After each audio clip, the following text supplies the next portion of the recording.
அதிகாரம் 10.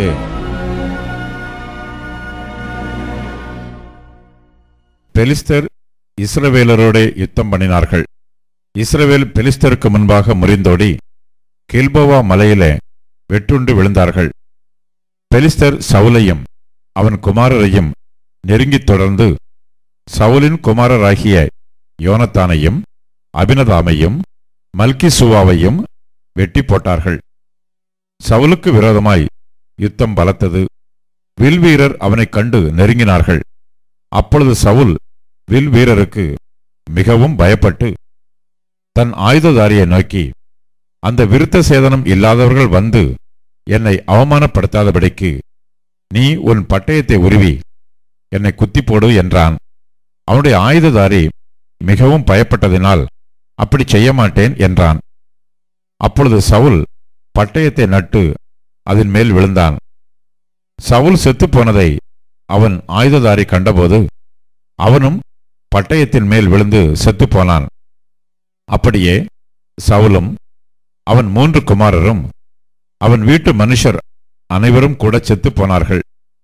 ஜனங்கள் முறிந்தோடினதையும் சவுலும் அவன் குமாரரும் செத்துப்போனதையும் பள்ளத்தாக்கிலுள்ள இஸ்ரவேலர் எல்லாரும் கண்டபோது தங்கள் பட்டணங்களை விட்டு ஓடிப்போனார்கள்.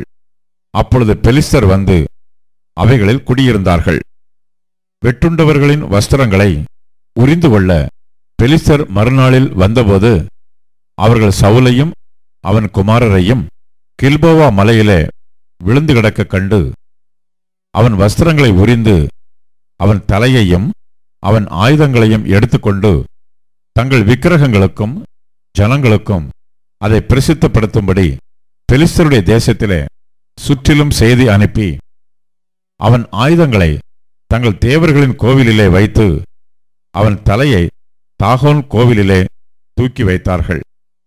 பெலிஸ்தர் சவுலுக்கு செய்த எல்லாவற்றையும் கீலேயாத் தேசத்து யாபேஸ் பட்டணத்தார் யாவரும் கேட்டபோது பராக்கிரமசாலிகள் எல்லாரும் எழுந்து போய் சவுலின் உடலையும் அவன் குமாரரின் உடல்களையும் எடுத்து யாபேசுக்கு கொண்டு வந்து அவர்கள் எலும்புகளை யாபேசில் இருக்கிற ஒரு கர்வாலி மரத்தின் கீழ் அடக்கம் பண்ணி 7 நாள் உபவாசம் பண்ணினார்கள்.